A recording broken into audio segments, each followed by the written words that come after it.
Until then, that improve your agenda to be able to do this, because if Jeremy cannot show up on time, give him some penalty. No fine to him. You know what I'm saying? Because this is the main job, the other is a part-time job. You gotta pay attention to the main job. If it's not, we're gonna remove from the part-time job. He agreed, he's agreed, she's agreed, he's agreed, he agreed. So in other words, the people of Jersey pay full-time, we're gonna make sure you provide full-time services. Right. You can very well be upstairs, Council, and working very hard for the taxpayers. Doesn't matter. But we got shortchanged for the full-time job, shortchanged. Okay, are we ready to go?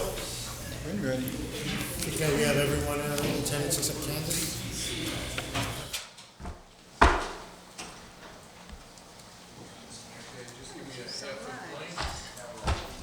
He's doing housekeeping for me. You have it. These are the two that were replaced or not. And we have scrap paper for passing notes to one another. Isn't that lovely? Thank you. We ready, Council President? We are ready. Let's begin. Good evening, everyone. This is a caucus of the Jersey City Municipal Council. Today is Monday, the 22nd day of May in the year 2017. I'm removing my phone, which I'm now silencing, and it tells me that the time is 5:39 p.m.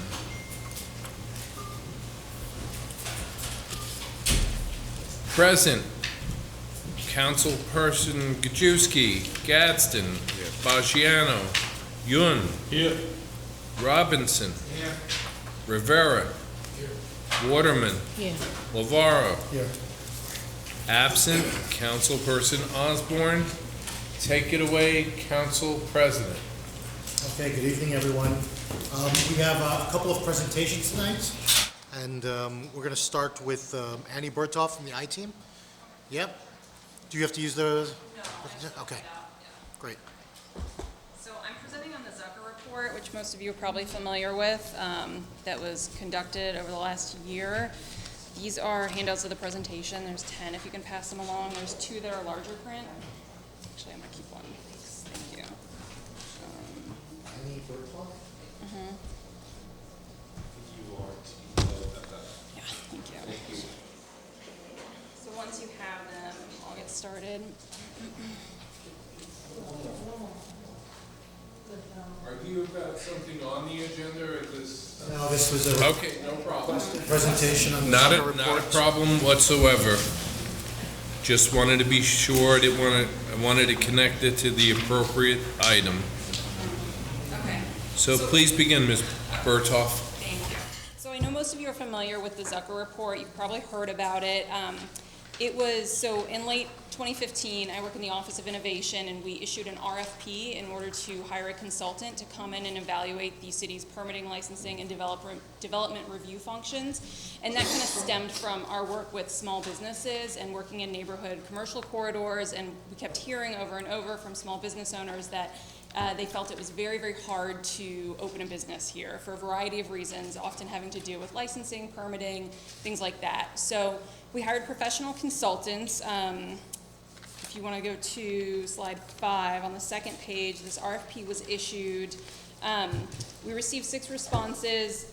This company called Zucker Systems was the unanimous first choice of the evaluation committee.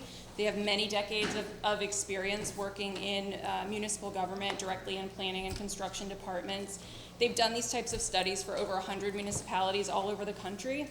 And so we signed a contract with them in early 2016. They were paid $195,000. This was approved by council resolution, and the payment for the consulting fee came from the Office of Innovation Grant Fund, which comes from our Bloomberg funding. So they went through a pretty comprehensive research process process in which they spoke to almost all staff members in these departments that are relevant, so zoning, planning, construction code. They also held a number of focus groups. They surveyed staff who had interacted with those departments, and then they came up with findings and a comprehensive report which really confirmed a lot of what we'd heard about these processes being really, really cumbersome, really difficult. And so their deliverable, their required deliverable for us was essentially a roadmap that the city could follow in order to enact some comprehensive systemic reform and really streamline these processes and improve them and make them more customer friendly. So they did that in the form of a 320-page report, which came out a couple of months ago. All of the departments that were involved in the study have seen it because we wanted to make sure they could immediately start work on enacting some of the recommendations in it. But it's probably the first time you guys are seeing it, and I have a couple hard copies, and I also have a PDF, so you can easily access it digitally. But it's a 300-page report with over 300 recommendations, and they're very specific, actionable recommendations for the departments that outlines exactly how they can make different improvements to their processes. Go ahead. Yeah. So there's 7 main focus areas in the report, which are technology, silos, performance standards, staffing, training, finances, and policies and procedures. And then slides 9 and 10 talk a little bit more about that. I'll just highlight a couple. One of the biggest ones that we've heard about over and over is technology. So the city has an online permitting and licensing tool in place called SDL, but it's really underutilized. A lot of people. So technology is a big issue in the city. Like I said, we do have an online permitting and licensing tool, but it's not really being utilized to its full extent at this time. But we are under contract with them, so we're currently trying to make it more functional and make it better. Something else that came up a lot had to do with human resources, which is really performance standards, and the fact that the city lacks performance standards for staff. So staff are not really being held accountable for processing applications in a timely manner, following up with customers, returning phone calls, all of those things. There were a number of requests that had to do with, or recommendations that had to do with staffing levels. So it's no secret that Jersey City is experiencing high levels of investment and development, but a lot of the departments that are involved in processing these permits, licenses, and approvals have not also staffed up correspondingly. So it's created a lot of backlogs and a lot of issues there. And then there are a couple other things that were more minor, having to do with training budgets and overall budgets and silos and just a lack of communication between departments. But it's a really comprehensive report. I welcome you to read through it. It has a lot of good content in there. A lot of it is, like I said, immediately actionable. And the departments have already started to enact process improvements wherever they can. So realistically, enacting what is in this report is a long-term process, probably 12 months or so. It's hard to say exactly. But we've already gotten started, like I said. So this slide 12, is a number of early achievements that have already been taken on by the different departments. Some of it's additional staffing, some of it's customer service training. Obviously, the annex is planned to open in the fall, which should help because it's going to co-locate a lot of the departments that people need to visit when they're trying to open businesses. So that's really important. And we're also working on streamlining the development application. So working with the city planning division in order to make sure that the application is, makes sense in terms of what they need from people and that it's not 30 pages long. So next steps, there's a number of them. There is currently a technology working group that's meeting twice a month to talk about SDL, to talk about what the city needs in terms of technology, to talk about training staff on technology. That's already in place and is ongoing. All of the departments that are involved in this report are being held accountable in ongoing meetings with the BA's office, with Bob, with Greg, with my office. We're making sure that we are moving through these recommendations. It's a lot to take on, but it is really, really important to the administration. There are a series of goals outlined on slide 14, which includes a fully digital process, including online application submission, online tracking, and online payment systems. There are so many other cities that are already doing this, and we really should be as well. We also need to improve customer service. I think that's pretty basic and pretty understandable. Anyone who is, interacting with frontline staff should not be walking away frustrated and angry. from those experiences. We want faster turnaround times from start to finish. A lot of small business owners really, aren't expecting it to take 6 months to get a certificate of occupancy, and when that happens and they can't get it, it has a huge impact on their ability to continue their business and make it profitable. We also want enhanced communication to customers throughout the entire process, better coordination between the different departments and divisions, and ideally there would be some sort of express lane service for certain types of simple requests, so sort of an express lane or expedited services. So that's a really broad overview. I'm sure you have questions. I put my contact in here as well, my contact info in here as well. I'll also send you the link to the full report so you can view it on your own time, but I'd be happy to take any questions you have about this. Sure. Let me just, someone with the link, if you can send that to Margaret, the council secretary, she'll make sure to get it out to the entire council. Councilman Yun. You know what, you talk so fast, I missed a lot, really. I'm not the only one problem, everybody, same problem.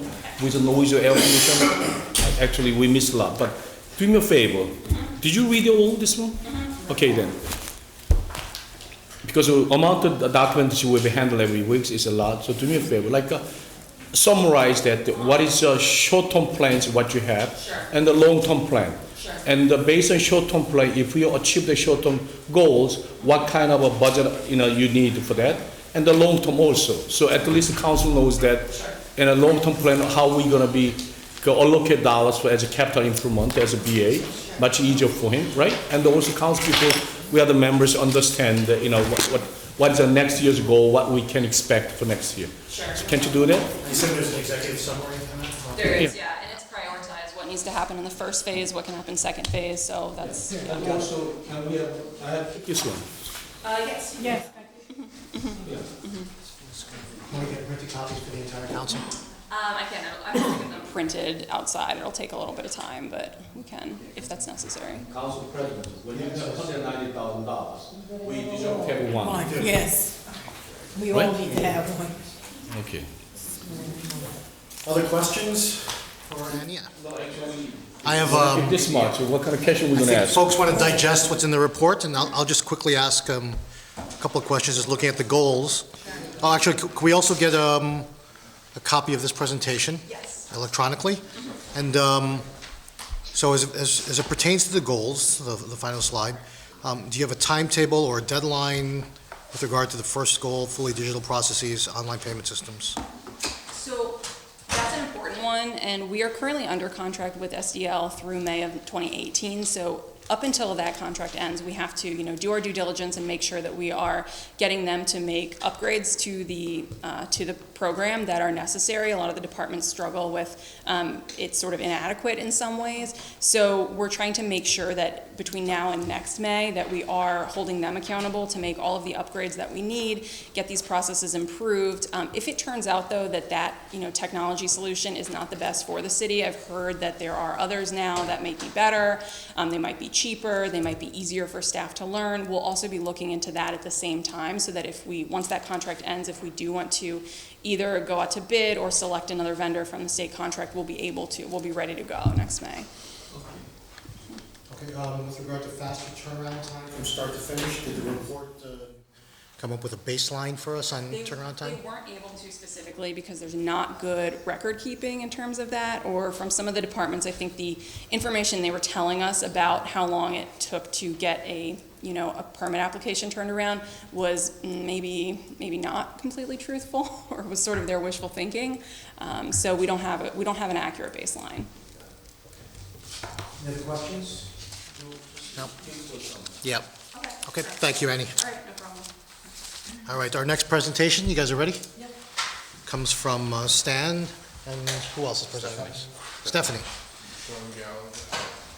And Sean Gallagher. He's here. And so the council has, we've had conversations about the quality of the audio and video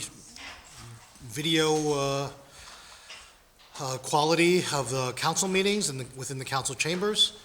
And so JCTV is here to explain some of the technology and maybe make some recommendations on how to enhance the quality of the presentation.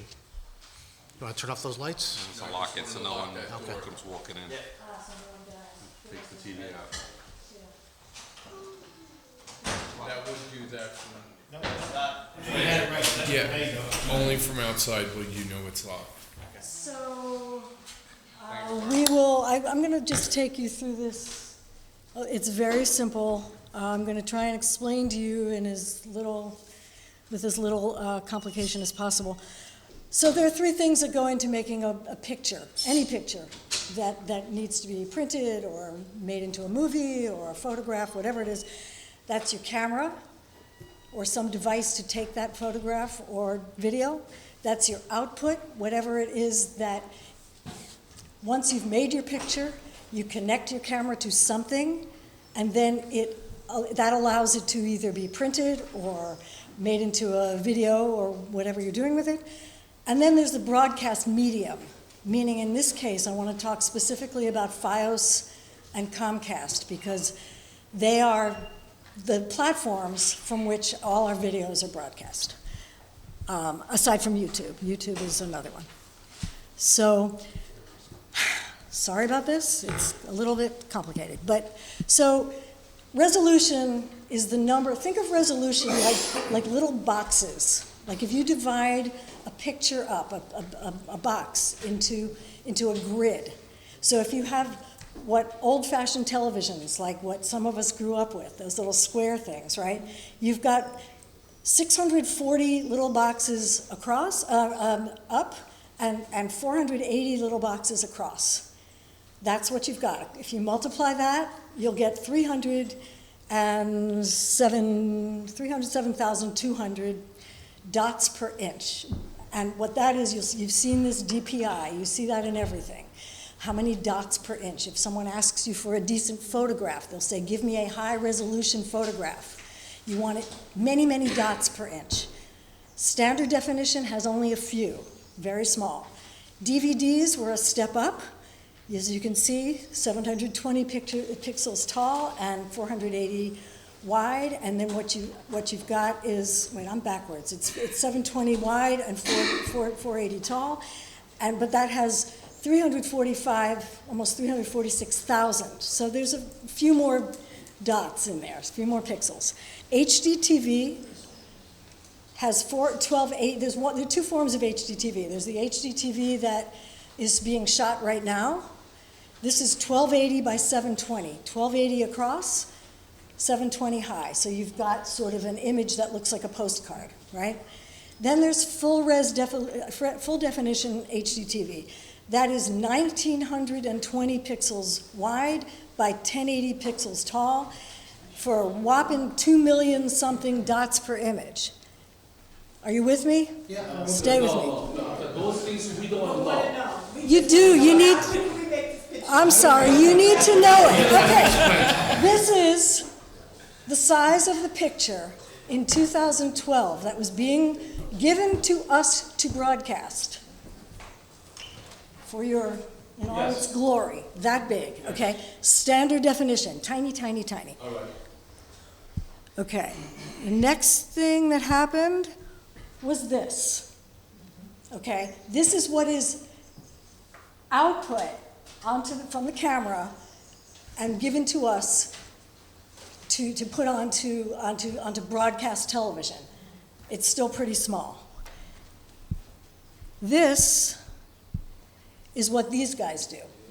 Okay? Image is bigger, you've got a lot more picture information, right?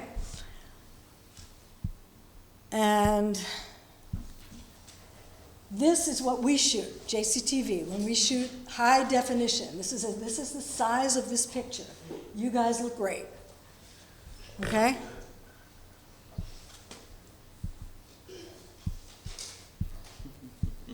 Okay, so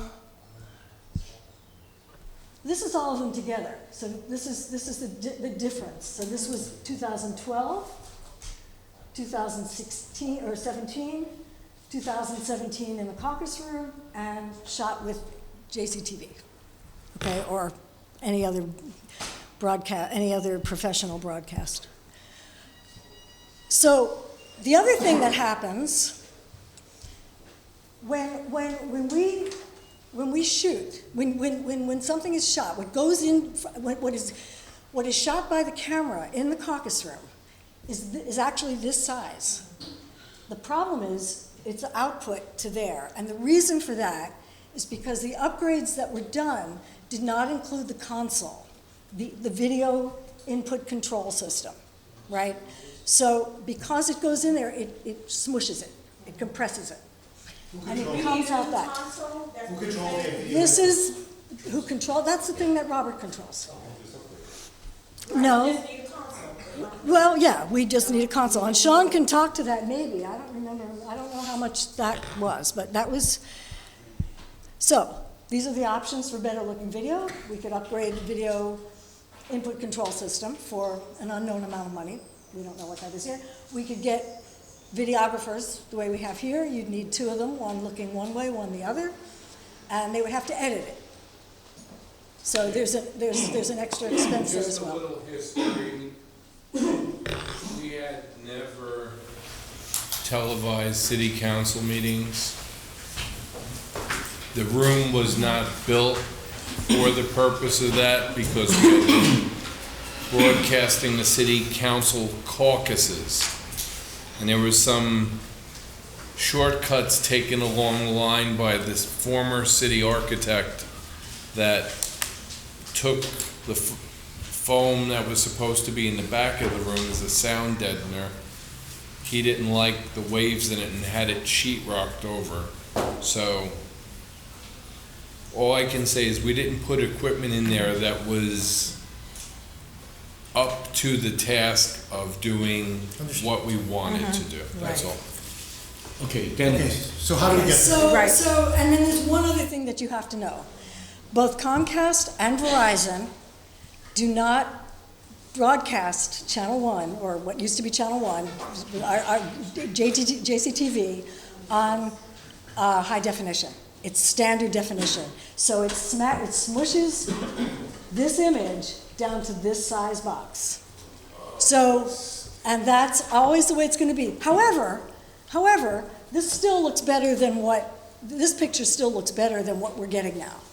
So it won't look maybe like that, but it'll look much better. So if you either. That's full HD.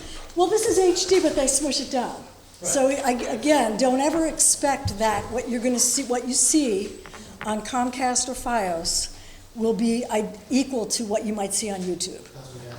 So why don't you use HD cameras? We do. It's not how we shoot. This is HD. We shoot HD.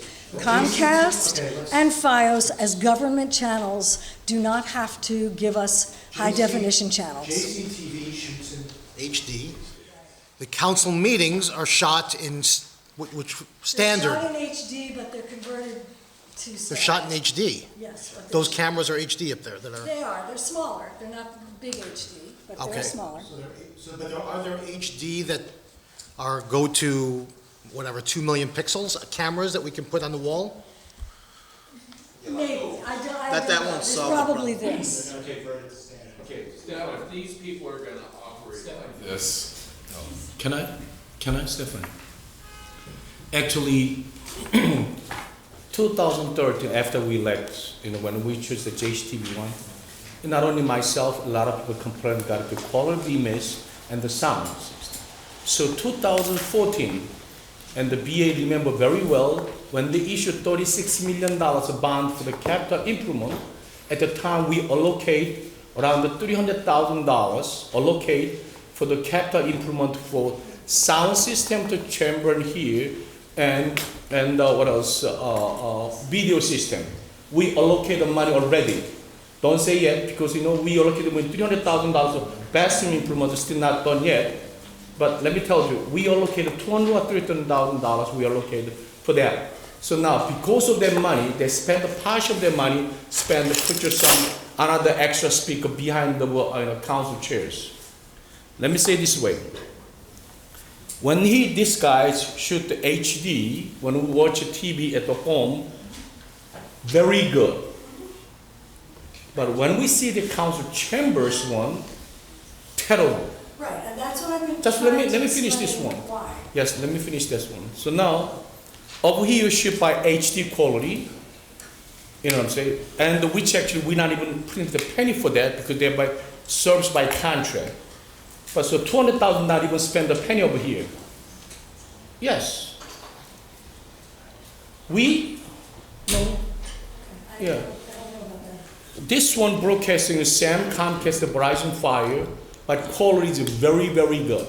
Right. But Chamber of Commerce, not the Chamber of Commerce, Chamber, Council Chamber, when you shoot that, we see that very, very blurry. So Right. now, I just explained why. okay, And I now, can do it again. so now, first things, when we have $200,000, the money is enough to upgrade, top grade camera we can install, number one. Number two, and the controller.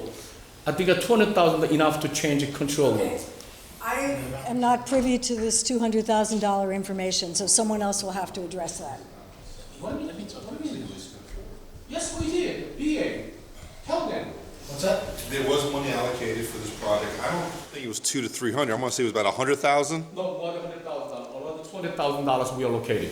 Take a look. Okay, but It it doesn't get, is it, Upgrade the camera and the council, yeah. okay. Council. Councilman, we don't actually, it wasn't allocated to communications. It may have been allocated to Robert Burns' office, to the city No, clerk. We're all speculating here. So I don't know. That's spectacular. No. It certainly was We not, allocate itemized items, very clear.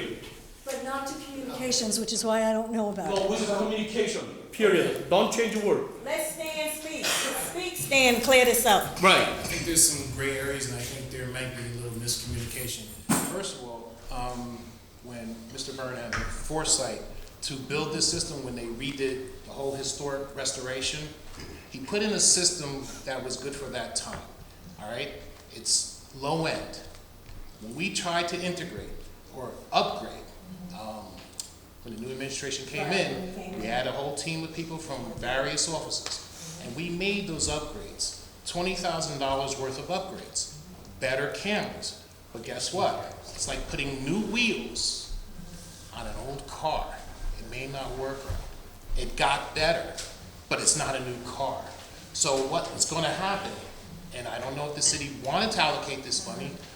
If it did, it's not our division, and we weren't given that information. It would take a total brand new system. You're talking about the engine, you're talking about all the wiring that's going throughout the historic roofing and everything. You need a new platform.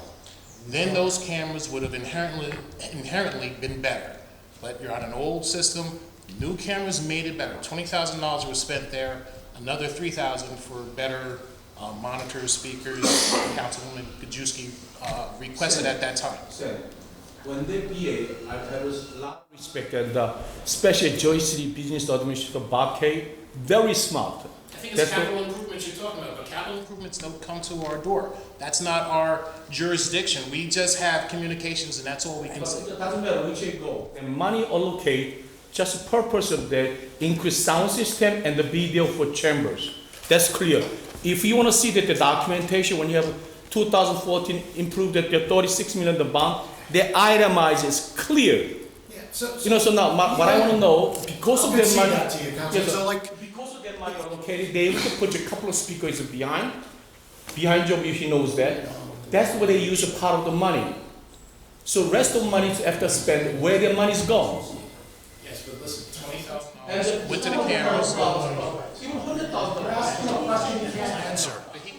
You're asking him a question he can't answer. Like, so, The answer is the project was not assigned to communications. The money was allocated to the city clerk's office. So, So the city clerks, what they do, they not communicated TV, those. as the manager of the chambers, we allowed them to run with the project. And council members, we put in a system called For the Record. And the cameras that were put in place and everything else that was put in place was to create a record. It wasn't for broadcast purposes. So we did not, and Quite honestly, I don't, Done without resolution. sorry? The purchase or the contract for whatever upgrades were done without council resolution, or were they? No, they were done with the council resolution, but this was, So then everybody approved it, so. but it was for, but the purpose of it then I'm talking about- was to create a record. No, I'm talking about the upgrades. 2015. So why don't we do this? Yes. Why don't- Let's just get to the bottom of it. Let's find what the balance is in the account. Yeah. That's what I'm Let saying. communications know what it is, and let them use their Charge expertise. them with the. Okay, how's that?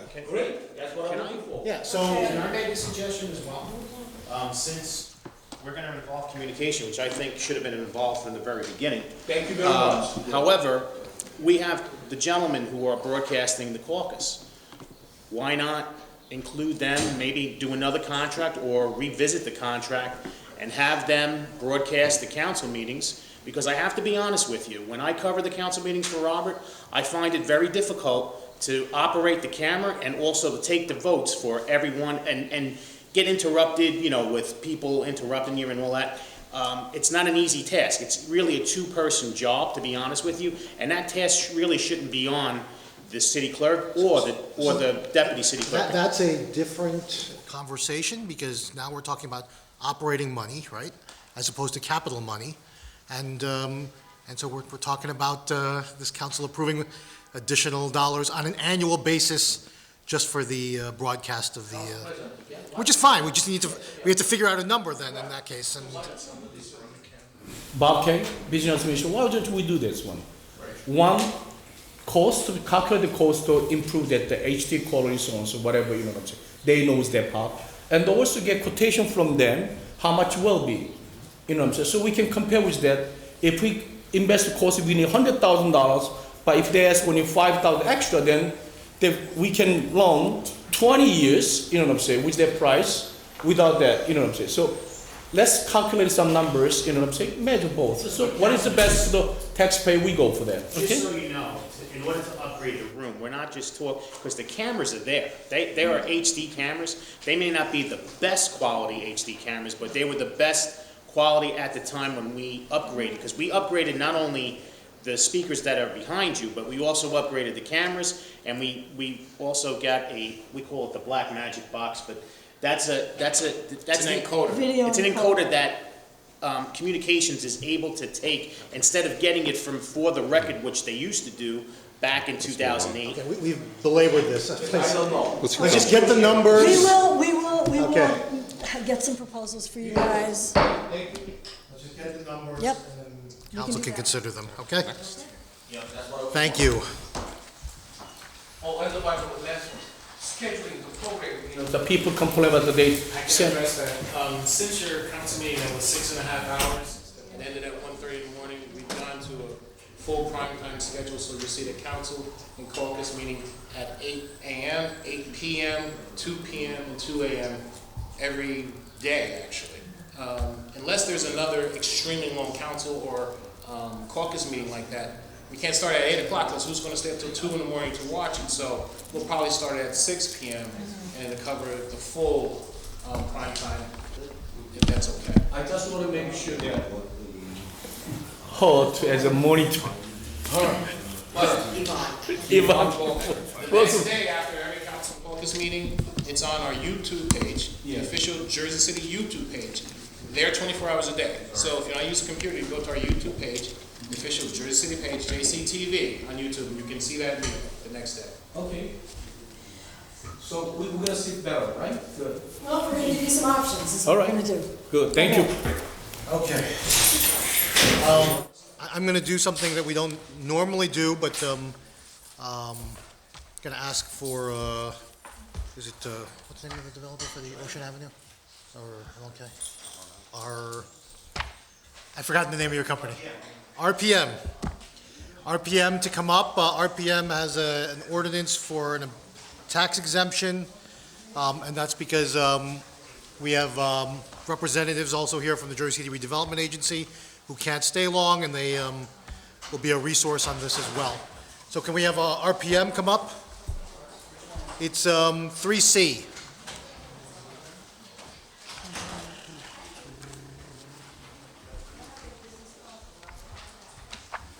What's that?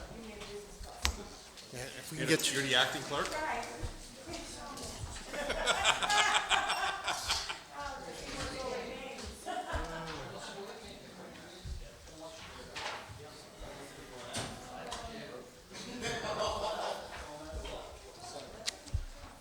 One city, Councilman, one city. while they're setting up, to Corporation Council, we have a replacement that was just handed out to us on 3C. Do you know what the amendment was on this? 3C. Yeah, is Joanne here? 30-year. Let's take one at a time. Folks, Marcus, do you know about this?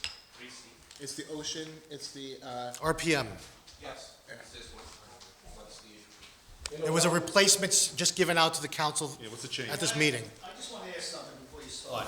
The other day, the big stink about Journal Square with the project there with a 30-year abatement. Now, all of a sudden, you have a 30-year abatement here, but this is okay, but it's not okay for Journal Square? Councilman, that's up to you. Jarrett's building, the one they, It's also affordable housing here. Journal Square, they're trying to stop the Kushner's building. affordable housing. You know, who cares? That has nothing to do with it. I care. If they said it's no good for one area, it's no good for another area, 30-year abatement. Okay, Deputy Mayor. Deputy Mayor. Folks. Let's have a little order here. Yeah. So we got the presentation. We're going to deal with your comments about One Journal Square. Look, I just asked them to come up here. Let's just follow the. Yes. We gotta calm down a little bit. Yeah, let's calm down. Folks are like a little high strung right now. We have two replacements, 3C and 3F. So I think since 2013, when you present a replacement, they're supposed to have summarized sheets attached, what is replaced, because what I studied this one, what I guys reprint this one, so I don't know which way we have to play. So would you make it clear that what is amended, deleted, Yeah, correct? we can get a replacement sheet. Yeah, we'll get a replacement fact sheet. Okay. Okay, gentlemen, if you could introduce yourself and feel free to make your presentation.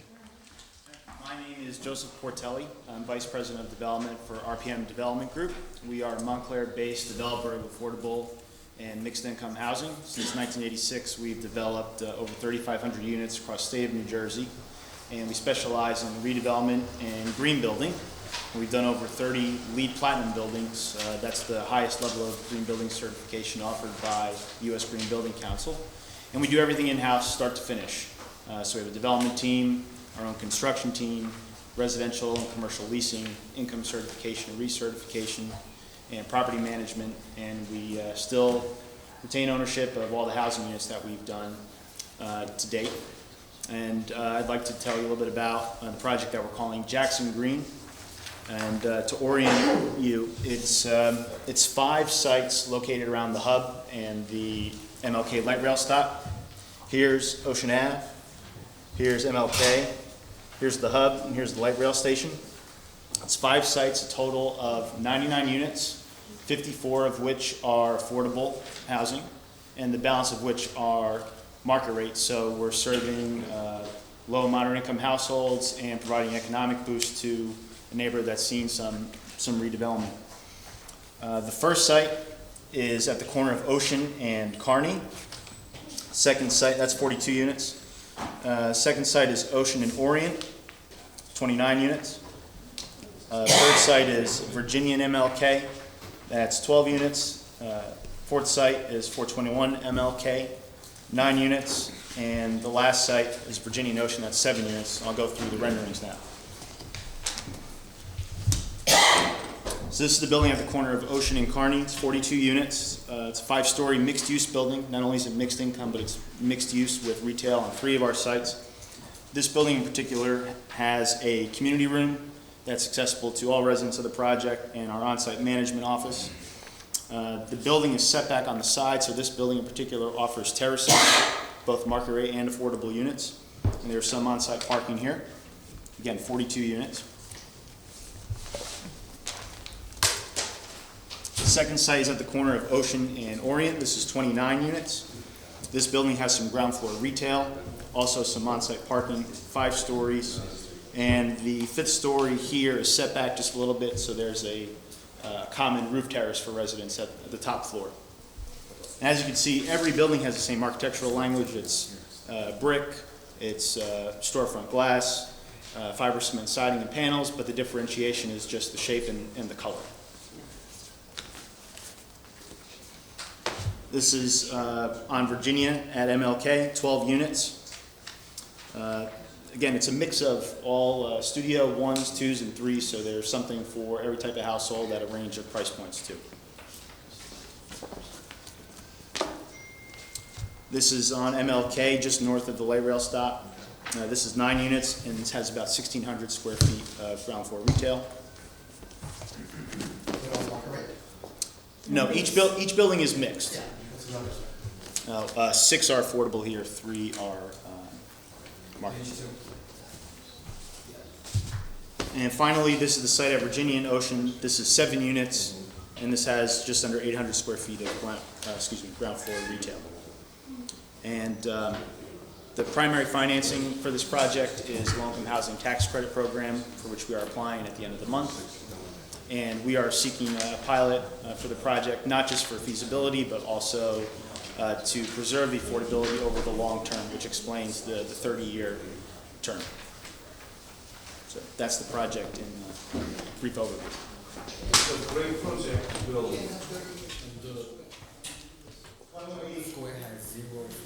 Ward F. Councilman, if you wanted to, do you have any comments, or this is in your ward, right? Yes, I think this project really is good for the ward in whole because it has 55% affordability, and being born and raised right around the corner from this, these lots have been vacant my whole life, and I'm 42 years old. So I'm, you know, yeah, right. Yeah. So, listen, I thank you for even bringing something to the table. All right, Council President. Yes. You know, actually just a quick review for 2 ordinance. One is the old one, we got the last week, got the new one, 3C as replacement. You know what I see is very interesting? You know what is they changed it? Old one they say, the first page 6, what they call pay to Board of Education is a 10% amount to annual service upon receipt. In other words, new one, I'm going to make clear, new one actually, before we talk about it, you know what is this one? Mayor make executive order, every tax oriented project is supposed to be 10% annual service charge go to Board of Ed. What we got last Friday, yes, it's there. It's in this one too. Yeah. But this one, I don't know, not on front. The second page. Second page? Page 3. Page 3? Then amount is different. How much was that say? Page 10%. 10%. How much was the amount they say? Danny. That they just say 10%? But this one, Same amount, 35,000. no. If we 10% annual service charge, they're supposed to be 10,367, not 35,903. It's wrong number, say put it in. Is it in or out? I mean, it's executive order, it should be in. Yeah, it should be. So now, so what, amount is different. Amount is different. When you say this project will be paid annual service charge,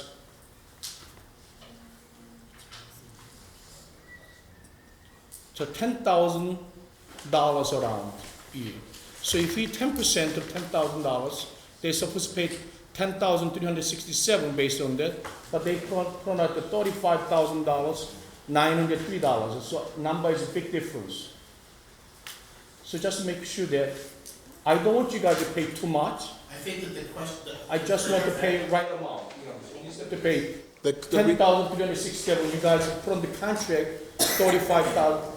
Yeah, $35,000. That's different. You understand, right, Mark?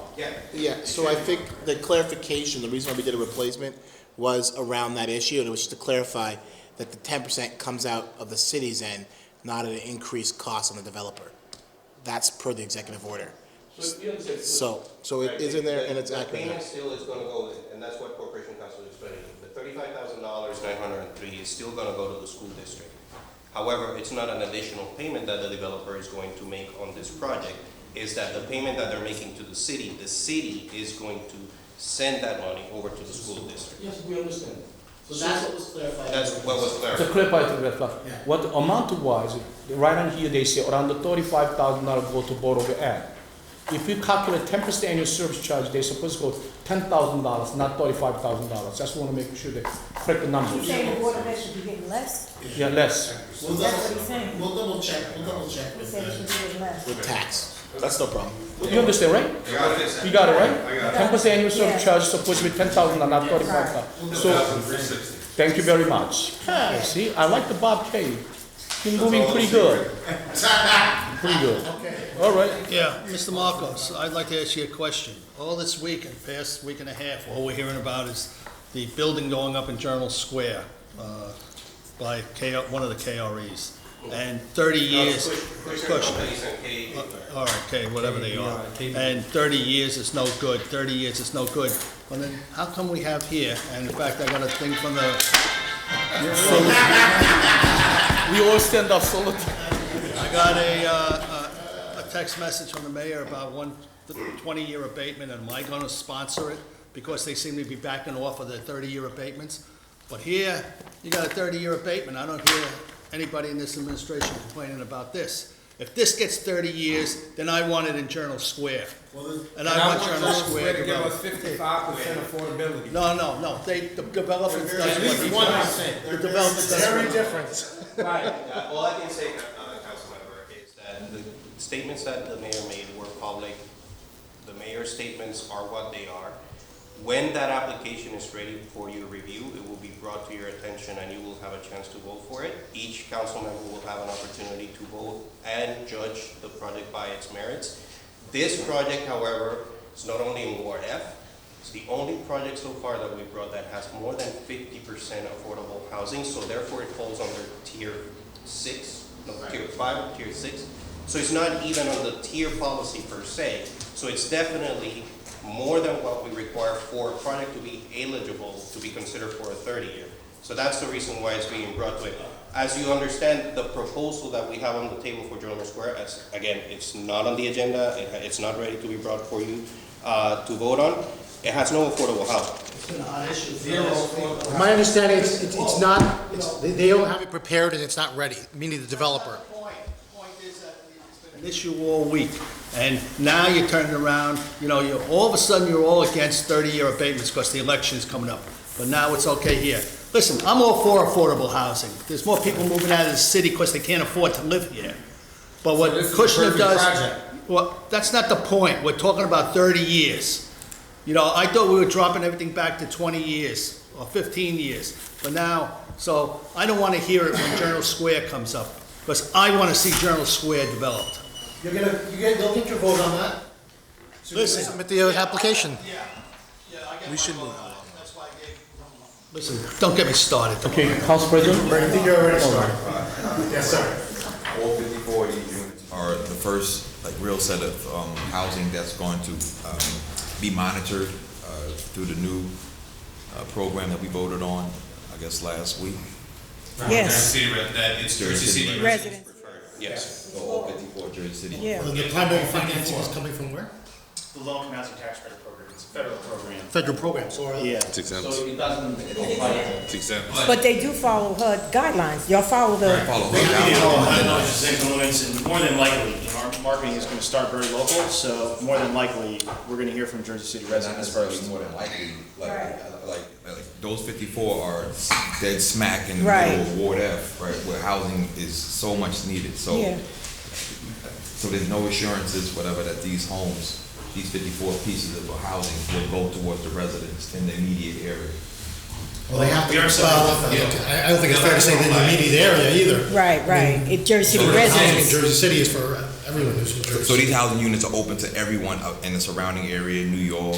No, Jersey City residents. So we can't say more than Kind of like throws like a monkey. Curveball. Yeah, more than likely should not be in there. It should be Jersey City residents. Well, the reason I say this, we're subject to fair housing laws, so we can't specifically target or restrict it to Jersey But they will market it, in Jersey City, they will follow the guidelines, and if there are, if in their list of qualified individuals, 54 Jersey City residents qualify, then obviously they will receive the preference that the ordinance requires. If 50 Jersey City residents apply and they have 4 units, then obviously those additional 4 units, they will have to comply with the rest of the guidelines to make it available for anyone. Go through the process Listing of what? of the residents that apply. That will So go to could the we- Office of I Compliance. mean, this way here, we will have an assurance that it's Jersey City residents if we receive the Okay. listing. Because that's what we're fighting for, the residents. I mean, the important thing for you guys really to do Uh-huh. is to send applicants their way. That's how you can ensure when the marketing stuff comes out, make sure you communicate to your constituencies and that you forward over any requests. Let me ask a question. Can we incorporate the requirements in our municipal ordinance within the RDA? Well, either way, they have to comply first and foremost with their federal funding obligations. So we can require it, but that'll just kill the project, because then they won't be able to accept those federal funds.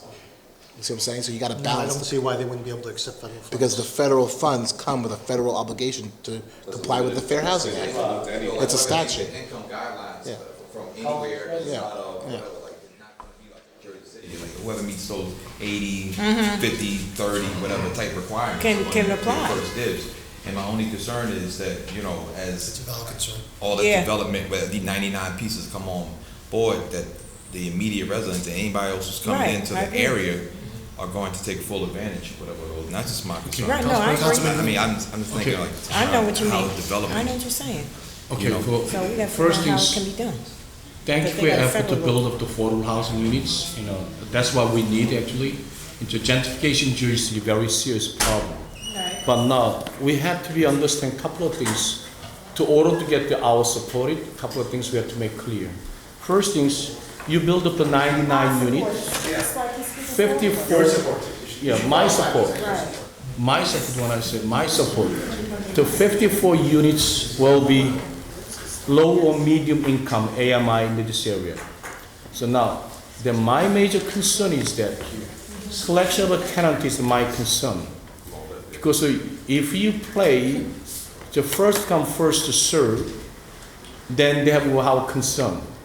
We like to have that you print the ad based on our recommendation, like a 1 month notice that your public newspaper, whatever is the media you use it, and when you collect all those applications, instead of based on first come, first serve, if it's the same quality applicant, they should be by selection by lottery. You understand? That is a very important part of the issue now, because I don't want your company select based on your taste, you know what I'm saying, like your favor. We like to have give to every equal opportunity. And when we do Jersey first come, first serve, they have some problem. Somebody knows somebody, they receive the application like a weeks before them other people's. So they're able to fill up the forms, well prepared for. When they say open window such a date, that's the first one apply for. So they come first serve, and they got more chance to get in. So we like to, instead to do that, if we application accepted in 1 month, 1 month later, and whatever you guys are trimmed out, review background check, and whatever is the quality, the same quality of the applicant, then among themselves should be selected by lottery. So they have no influence by elected officer, no influence by who you know. You understand? Councilperson Water. Can't you do that? Do you guys partner with Housing Authority? Can I answer your Yeah, go ahead, question go first? ahead. So, everybody's subject to the same standards. There's no personal preference. And in fact, we get audited at many levels. First as a company, because we have to put guarantees on the line, so it's important we do it right. But our investor and lenders also do their own due diligence with income certification, recertification, and the state also audits our files. So everyone's subject to the same document submission and the same screening standards. But what I can promise you is we can do community meetings, we can go to the churches, and we can hold workshops and announcements and make sure the word gets out. We've done that in other places, and that's worked well. Okay, so now, so that's what I'm saying. So now, Could I- when you have like 100 applicants, Could I ask a question? my question is not finished yet, and so it's not finished yet. So now you answer me. So my question is that if you have 100 applicants apply for that, so you select by the first come first from the 100, or you just select from the 100 by lottery? How they which gonna be selected? It's first come, first served, because that's what, those are the rules that we're subject to. But we maintain a waiting list, and as opportunities come available, vacancies come up, and we go to that waiting list. Okay, ask to answer, Councilwoman Warren. Now, you deal with HUD, they select by HUD, so I was asking a question because Housing Authority is HUD, right? Now, they just did this massive, application. They got over about 15,000 applications. Section 8? Section 8. Yeah. So is there any way you can partner with them to make sure, because all of them are Jersey City residents? Yeah, we get referrals from city housing authorities all the time. That's where we need to partner with. That's it. That's good. That's where we need to partner with. They just did a massive application. They got over 15,000 applications of Jersey City residents. So this is the what it is. Okay, you got only how many? So 54 low-income housing, the affordable housing. We talk of 1,500. But they go by But the how you guys process. knows that which one is the first come and which was the last one? How did you know? They have a system. The order that they get submitted. We keep track. And the Housing Authority's list was electronically submitted, so it's very easy to see. The Housing Authority, we could do workshops there too, do a little announcement. This is applicants sent by mail. I call, they send the application, okay, fine. But the application can be to me, if the city of Jersey mailed it, I can receive the application 2 days or 3 days later than him. You understand? Even though they mailed the same day. So I lost already 3 days behind him already. You understand? Even though he received the 3 days early than I do application. After he filled the mail to housing or you by mailman, you receive maybe later than my application. You understand? We're also going to have an on-site leasing person in this building, in our management office, the building at Ocean and Kearney, so it's accessible to people who live in the neighborhood. And These are the federal guidelines. They won't have to drive to Montclair, catch an Uber to Montclair, take the train. We'll have people on site to do leasing. So it's accessible to city residents. Councilwoman, can I just, if you're saying that the Section 8 voucher list, can you use that list? Is that's what you're asking? You'll use that list that they've already? Okay. Yeah. They already have electronic, yes. Would you exhaust that list first? You have to I'm not find an out. expert, but that sounds like we're in the territory of targeting to a specific location, but, we can definitely work with that list. Section A means that the rent is, let's say any numbers I'm going to pick up, $1,500. Section A. Section A, I'm going to make clear, based on Section A, rent is, you put your market rent is $1,500. But this person only able to support it $800, $700 different subsidized by federal government, correct? No, Yeah, that means that units, even though you call yourself affordable housing unit, you get the full market value rent you collect. That's not, that is true. You get Yes, true, the right. of the rents, but in the case of a tax credit project like this one, if fair market rent was $1,500, for example, we couldn't actually earn up to $1,500. It would be capped at the highest tax credit rent, the affordable rent in this project. So instead of earning $1,500, we would earn $1,000. So it's capped at the maximum, the highest affordable rent within the project, not the regional fair market. That's what I'm saying, but when you have a usually affordable, the Section A, they go by the market rates in that area. So even though you call, you ask, because your affordable housing units, your annual service charge, you ask 6.48%, but end of the day, you collect almost close to market fair price rent to collect. You know what I'm saying? I just want to be clear, Governor, what he's saying is that units that have affordability controls That rent is set. It is set at an equation based on the AMI they're allowed to charge per their financing agreements. Whatever that rent is, if they're accepting vouchers, then the voucher program will pay that amount, not the full market. Okay? Is that clear? How soon do the applications go out? How soon would the applications go out? They generally go out about 3 to 4 months before we're anticipating construction completion. So if things go well, we get our funding. We're looking to start at the end of this year, early next. Construction will take about 15 months. So we're looking at marketing towards the end of 2018 to start accepting applications. So how we can find that we have to contact with your company, or we have to contact with housing Well, one authority? thing we should make clear, because this is a fair request, is when your application gets ready, please send it to every council member, the application, so they can reach out to their constituencies, okay? Make sure you take everyone's contact information. And remember that there's something. To a what? Redevelopment can make us. Make sure we get that. Yeah. Work with Joe's office to get it. Okay, any other questions on this ordinance? Gentlemen, thank you. What's that building in the corner with the? That's the church. Okay, we have our city staff here. I'm going to start with Brian Weller.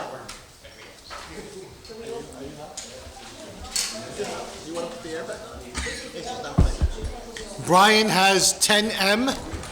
M is in Mary, 10M.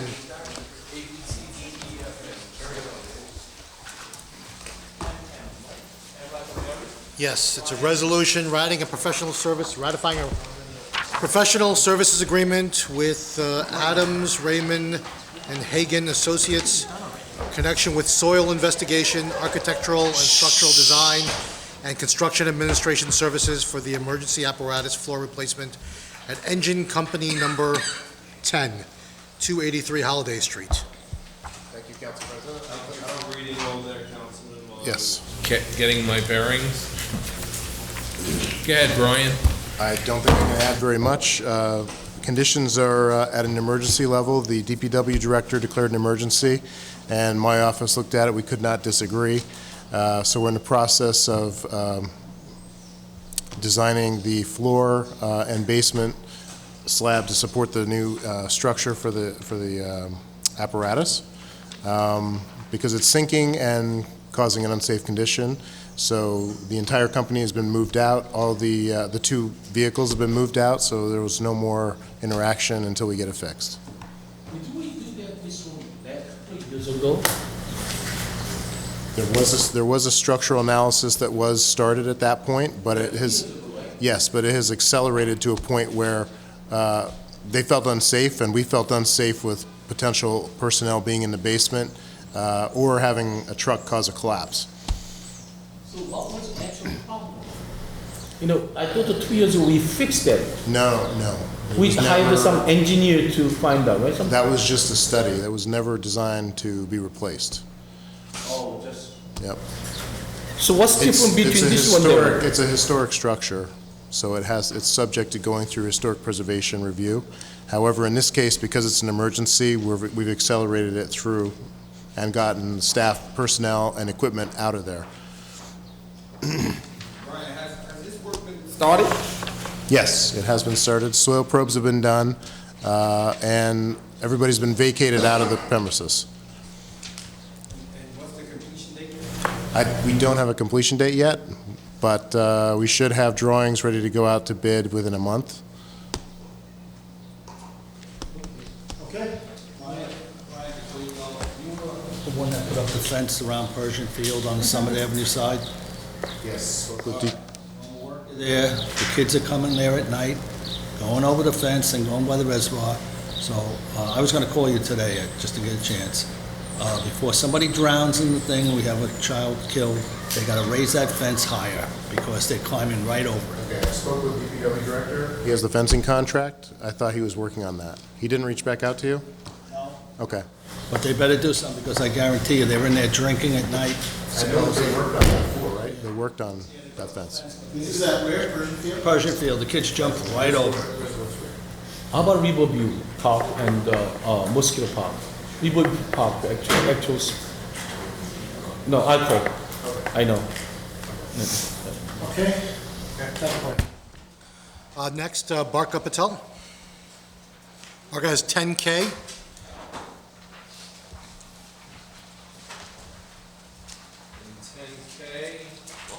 A resolution authorizing an award of contract to Fitzgerald and Halliday to provide professional planning services for the development of a pedestrian enhancement plan administered by the Division of Planning. Could I have your name, Ms. Patel? First name? First name is Barka, spelled Barkha. Last name Patel, Patel. That part I got. Thank you. And you're here on 10K, 10K, which I just read into the record. Thank you. Take it away. Sure. This is a planning study. We received a grant from NJTPA, which is the North Jersey Transportation Planning Authority, to do a citywide study for the pedestrian environment. And so it's a resolution to award the contract to a consultant, which is Fitzgerald and Halliday. They're based in New York. We went through the evaluation process and chose them as the best consultant for our needs in this city. It will be a 12-month-long study, and we will choose one corridor in each ward, conduct walkability audits with the community to determine what recommendations will best serve that corridor, and the final deliverables will include a report both on the walkability audits and general recommendations. Just out of curiosity, will it look into things like traffic signalization and things like that as well? They will focus mostly on the pedestrian experience, but we will study traffic signalization, bike safety, and anything else that goes into safety for all users. Council members, question from Caucus? Yes, just one question. Actually, a little different issue than this one. The Patterson Plank Road, all the way down the Patterson Plank Road, and they are violating and the Hoboken, their borderline. The traffic light, that issue we bring up to many times in the morning, even though there are no trains coming, the railway train, still there's red light like a 10-15 minutes in the morning. So they bring up the cause problem, traffic backed up all the way up to Union City. Okay. Probably council president to hear the several complaints too. Can't you find out to DOT or New Jersey Transit, they do a study already.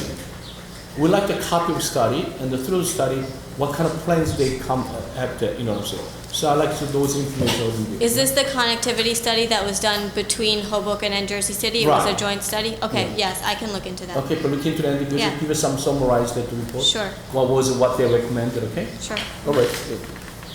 Question for Barka? Nope. 10K? Thank you. Thank you. Let's have Matt Ward come up. All right, Matt Ward is here about a first reading ordinance. 3G.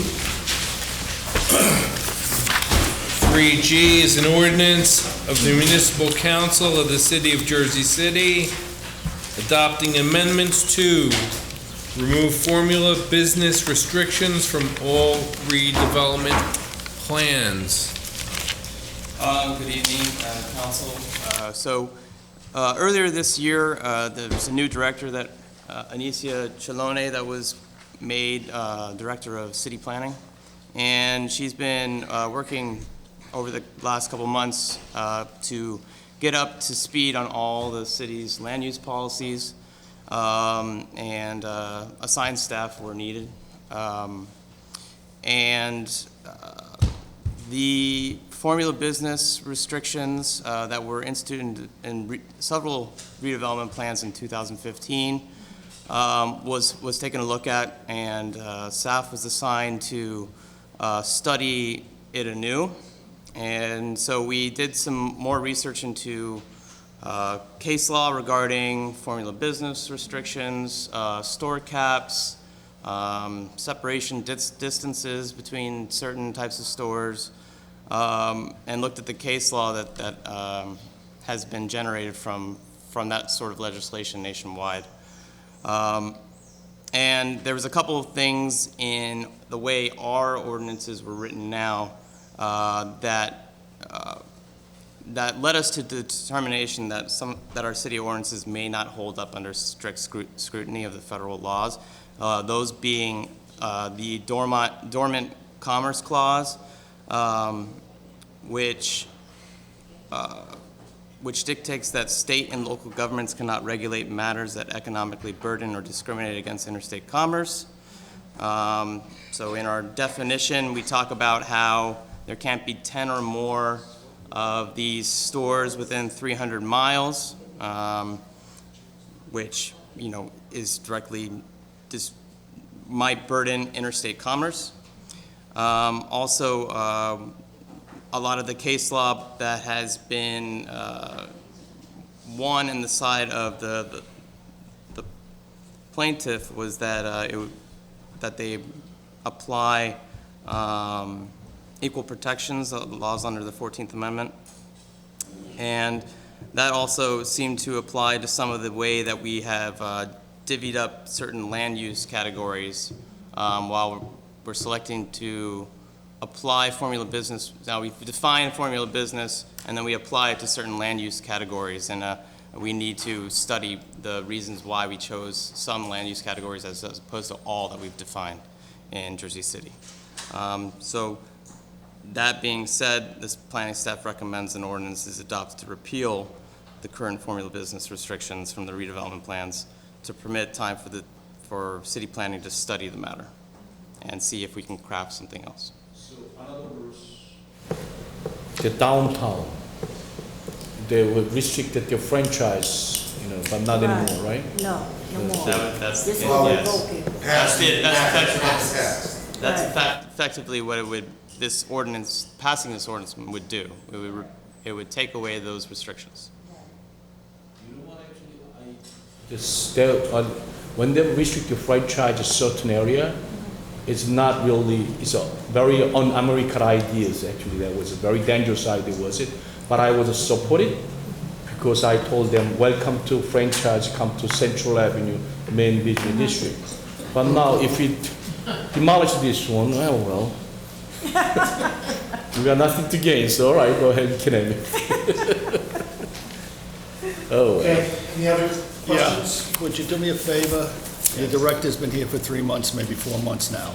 We've been hearing that she's gonna come out and meet with everybody up in our area of Journal Square about the 2060 plan. And we keep on hearing, and nothing's done. Would you ask her to let's get going with it? I will pass the word along. All right? Yep.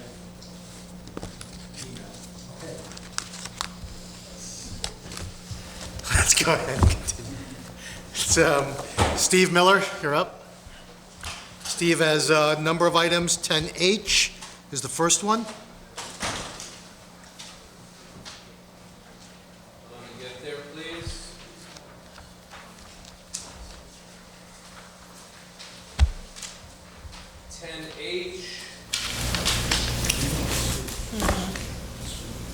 Is our annual contract with Lombardi Door Sales and Services for our motorized overhead doors for the Department of Public Works. This is a repair, Steve? This is a continuing annual thing for any doors that need repairs, yeah. And they're the only bidder, again. We only pay with that. We pay as we need repairs, yes. So it's, Questions from the council on 10H? Hearing none. The next item is 10J. Did I get that right? 10J?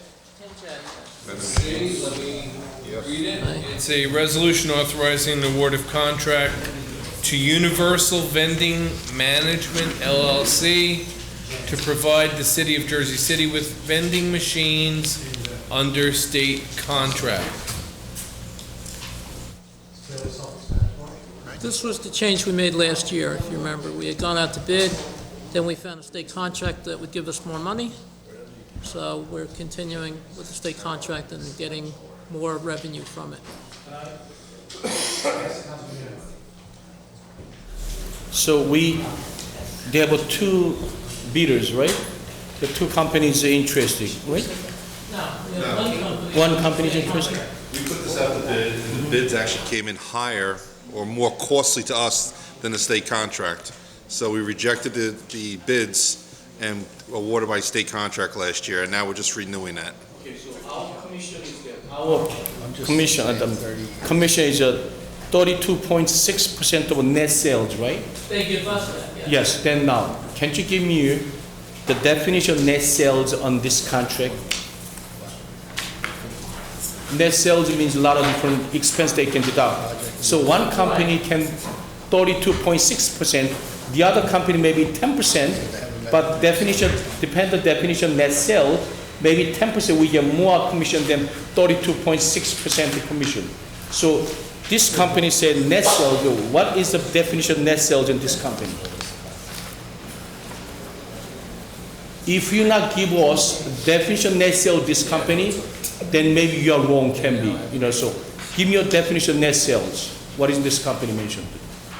This company is a management company, so they pay a vendor to go fill the machines. So the net sales is after that. Right. Total gross sale minus total expensive equal to net sales. So now total expense can be difference. You know what I'm saying? So their net sales can be changed. So now I like to know, this company give us more money than the other company. Maybe the other company net sales is different than this company. So now what I'm asking you, over here net sales means what kind of expense include, what kind of expense not include from the total gross sale. That's what I want to know. Okay, I'll have to contact the company and get that for you. Yes, please. Okay. Yeah, I'll call them tomorrow and get that. You have one other item? Yes, we have a late item that we've been going back and forth on today quite a bit, dealing with the car auction of the cars that have been piling up, waiting for the state to issue titles. I got involved myself with this, and today I called the state to find out what the problem is. I forwarded you an email. I think I copied Council President on it. I spoke to the man directly. He has a staff of 5. The State Motor Vehicle Department has a staff of 5 to do the whole state. And that's where the problem is. We send it to them, and they're backed up. We send them the request for the title on the vehicle that we want to auction. It's a request to get a clean title. So when I spoke to the man today, got him on the phone, it was very nice to tell us how backlogged they are. And he said they handle 238 towns and 28 state police units in the state with 5 people. And his estimate is they process over 20,000 requests for a year from all these places. So the problem we have is that as we send them down, they go into a pile, and he's doing the first ones first, and then he gets to ours, and it's taking months and months and months to get them processed by the state. For background, So. we did a similar resolution in 2016, a couple in 2015, I think. I'm not sure. 2 last year, 1 this year. 2 last year, 1 this year. Two in 2016, 1 in this year. And so I had asked the question, because he wanted to add as a late item, that I thought that we had taken care of all of these backloaded with these high minimum bids, because they never really sell, right?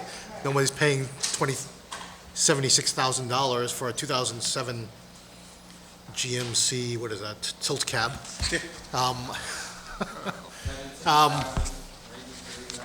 Yeah, oh, maybe somebody will do that, I don't know.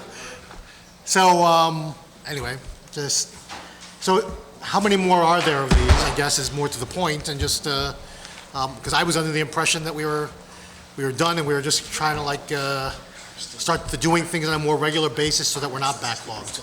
So, attached to the Email from Nicole, is the girl in Public Works that handles this for us, and spoke to this gentleman from the state about it.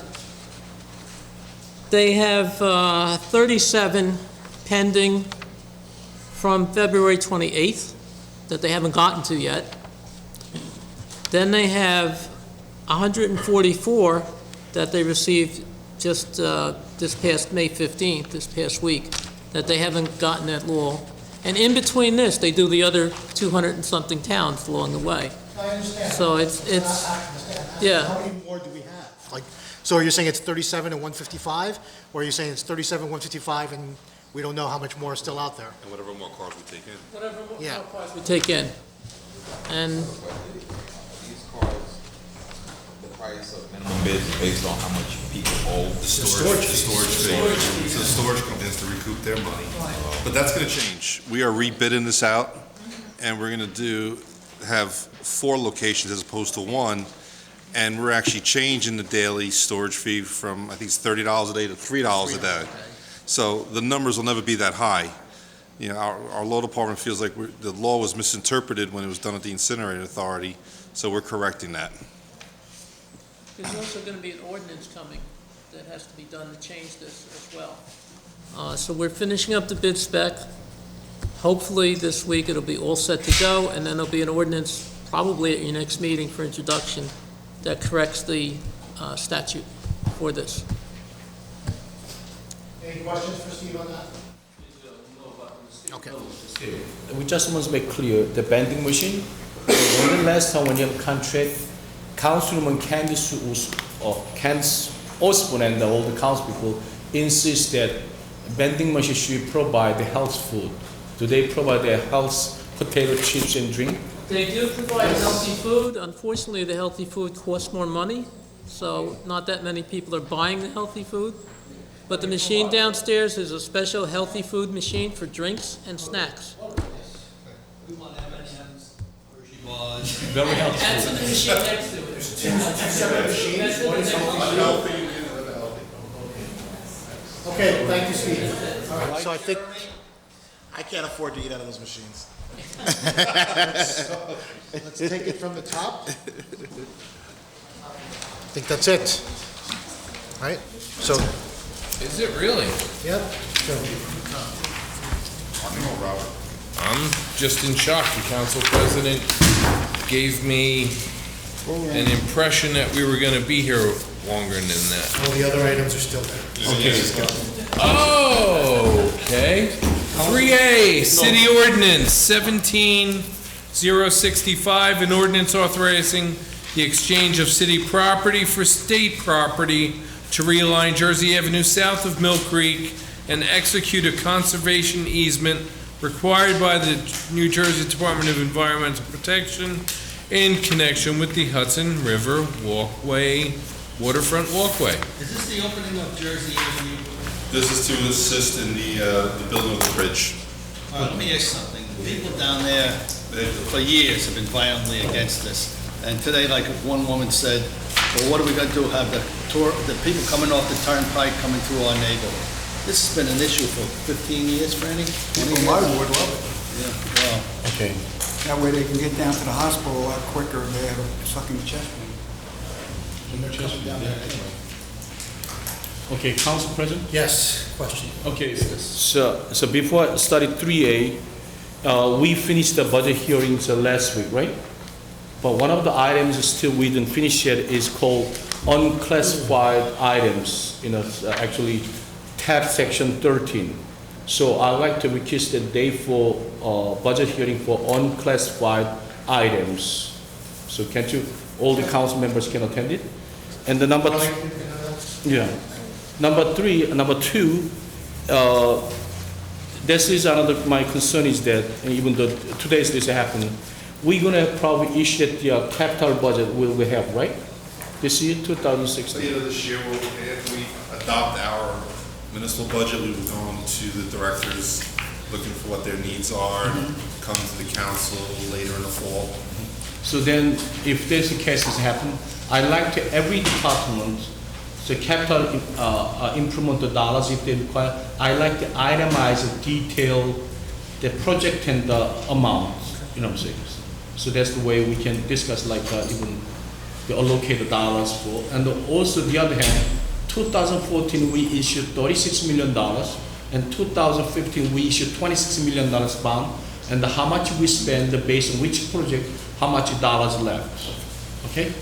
So before we issued any photo bond, the 2017, okay? That's what I like to have on record, right? Good. Okay, next item. 3B. You want me to do it, Robert? No, I'm so sorry. 3B, City Ordinance 17066, an ordinance amending Chapter 8351, Executive Orders and Ordinances of the Jersey City Code to create a new classified position for supervising public safety communication. Telecommunicator. Telecommunicate. What's the last word, Bob? Telecommunicator. She's a long-time city employee, probably about 15, 20 years. Yeah. What are her job responsibilities going to be? No, she already. This position is for the in Bishop Street in the radio room dispatcher. So this would be the public safety telecommunicator is just a dispatcher. Then a senior one is one level higher. Then the supervisor would supervise, and PST would supervise all the dispatchers within the radio room. And this is a new position. It's a new position we're adding to our inventory for civil service purposes. Yeah, we're not hiring, so we're just elevating her within the existing structure. Was she still doing the job before? Or someone else was doing the job? I don't have to check with public safety. Back in the day, yes, sergeants. And when the radio room was run well and professionally, but they did away with them all. Okay, let's move on to 3D. 3D is an ordinance approving a 5-year tax exemption pursuant to the provisions of NJSA 40:A 21-1 et sec and Section 304-12 of the Municipal Code for property designated as Block 10901, Lot 127 on the tax map, and more commonly known by the street address of 361 Newark Avenue. The job is done, right? It's one of those grandfathered in tax exemptions prior to the amendments. Jeremy, this one have to be paid, contribute 10% of annual service charge to school? No, 5 years is exempt for that. 5 years exempt? From the executive order. Oh, okay. All right. 3. Okay, 3E, City Ordinance 17069, an ordinance amending Chapter 304 Taxation, Section 304-31, requiring tax abatement recipients to make a payment to the Jersey City Public School District. You just had to go, I don't want to say on the record, but. But, okay. Yeah, right back. Okay. Well, why don't we come back to it? Okay? Why don't we move on to, F is City Ordinance 17070, an ordinance amending Chapter 304 Taxation, Article 6, Long-Term and 5-Year Tax Exemptions, Affordable Housing Trust Fund, Section 304-33, to require that every recipient of a tax exemption for market rate housing that is within Ward E, Tier 1 under the Mayor's Executive Order, set aside a minimum of 15%. 20%. 20. Yep, the ordinance came in. We did not change the title. 20. It's 20% now, thanks to Councilwoman Waterman, of the total number of units constructed for the occupancy by families of low or moderate income at prices or rents affordable to such families, and for coterminous with the term of the approved tax exemption pursuant to the statute. Okay. But you know, I want to make it clear too, because it's not that clear that, that they have to build. I don't want them to contribute, I want them to build the 20%. On-site, yeah. On-site. I want that clear, because it's not right, it's not that clear when I read it. I want them to build it. And this is tier one. Tier not one. Ward E, no, E. because tier one is It's larger. all of tier one. Right, tier one is larger than just Ward E. Okay. So now, can I? This is Councilman Waterman's ordinance. Go ahead. Anything else you want to? No, go ahead, he can, Councilman Yun?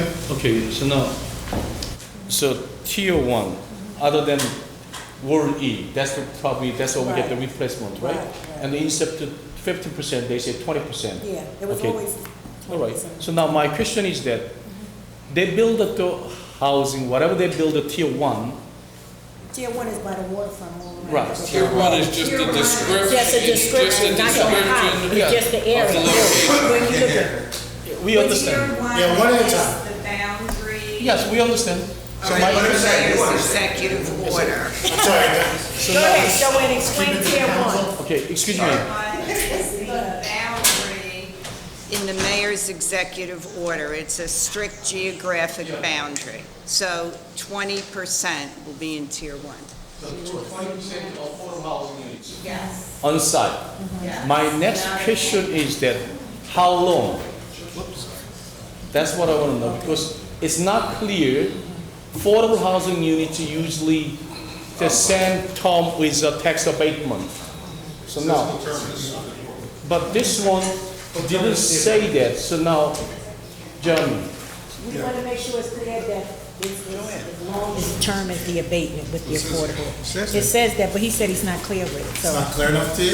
Yeah, That's what it so no, says. it's gonna So be. they could choose the tax term instead of tax exemption. That's right. Right. So pretty now, clear. in other words, so now, another Coterminous means means as long as the tax abatement. same time with the tax abatement, right? Right. That's correct.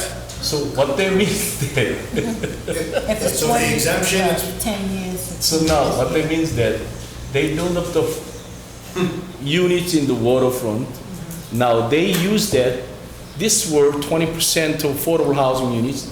They're gonna ask 30 years of tax month, but 20 years tax was low. No. No, it's not gonna No. happen. This No. doesn't change the term, It this does- doesn't change the tier. All it says is if you get an abatement of any kind, you have to build 20% on-site affordable. Okay? And that is a 20%. The affordable housing is the same with the term of the tax abatement, right? Okay. Councilman Gadsden? Go ahead. Like 5 years. So- Yes. So there's 5 years affordability. If you're doing a 5-year under the long-term statute. So it wouldn't include, like, the 5 years that you're single homeowners. Well, your single homeowner can't build 20% affordable, because it's a single home. You see what I'm saying? Yeah, but if you're a multiple unit person, yeah, it's gonna apply, yeah. So 5 years, okay. Okay. Anyone else have questions on this? No? All right, we're going back to 3E. That's requiring tax abatement recipients to make a payment to the Jersey City Public School District. Correct the typo on the sheet. The actual ordinance, it says to make a payment without space. So there's no, Yes, you got, well, let me ask you a there's no question. fact sheet. Right, that's what. So we need a fact sheet. Who's the, it's Councilman Gadsden and Councilman Yun, right?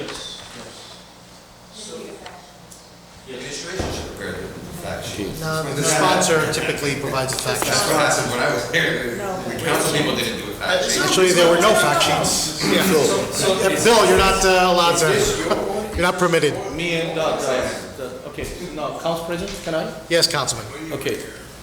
Because I read it at the NJ.com, and that this ordinance supported by mayor or council people seems like, I guess. we love it because it's encouraging more abatements. Right. But wait, I want to ask this question though. I want to understand how the money flows. That's what I'm not clear with. Because with the Okay, one at a tax, time, folks. Councilman Waterman is speaking right could you now. explain to me how the money will get to the school system? I want clarity on that. Because we already, the mayor did an executive order, all right?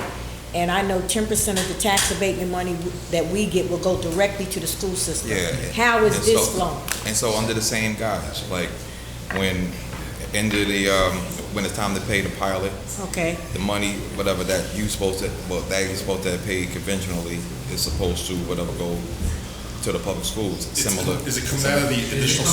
It's coming out of the annual service charge, or is it an additional payment to the annual service? Additional payment. So the payment will be significantly more than the annual service charge. That's why So you're discouraging development. I'm just saying that we gotta make it clear that. Folks, one at a time. because I thought I'm trying to figure, do the state got anything to do with this? I just need clarity. Does any Okay. money filter Who's to the the question state? directed to? Because It's you to don't the want the corporation state to decrease us. Well, see. You know, that's what I want to be careful. There's two different things, like I hope so. the school formula Okay, tell me is about that, Chris. a little different than what this is saying. This Okay. is basically saying that whatever that pilot payment is towards the city, the Okay. city's gonna take whatever the conventional tax is, once that money, take it and give it to the schools. Okay. Now, because there has been discussions on how this will affect the school funding formula. Okay. Which is two totally different things. School Will it? funding formula is based on demographics, Okay. incomes of students and things of that nature, and the city's ability to actually pay for its school. What I'm asking for is basically that, And the state's obligation to pay. in the state obligation, whatever the fund, fair share, whatever the yeah. school, the fair share and everything else Okay, like that. okay. That's a total separate conversation. Okay. What we're saying is basically, the city receives about 95%, maybe you can correct my math, 95% from pilot goes towards the city, 5% goes towards the county. What we're just saying is take a portion of that, which would have been paid conventionally, and give it whatever to the schools. So there's some misunderstanding as to what this means. So first of all, to be clear, there is an executive order already in place. Right. The executive order takes 10% from the city's portion and gives it and remits to the school board. Okay. That's a separate, clear, distinct thing. But that executive order has to budgetarily be put into effect by this body through the budget process. Okay? Can I talk about what the numbers are gonna mean here? Yeah. So let's So- look at the numbers. Normally conventional taxation, and it'll make it really easy. 50% of your tax rate is city, 25 is county, 25 is school.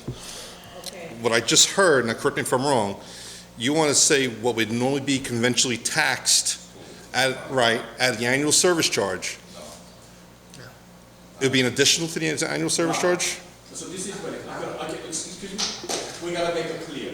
I agree. All right.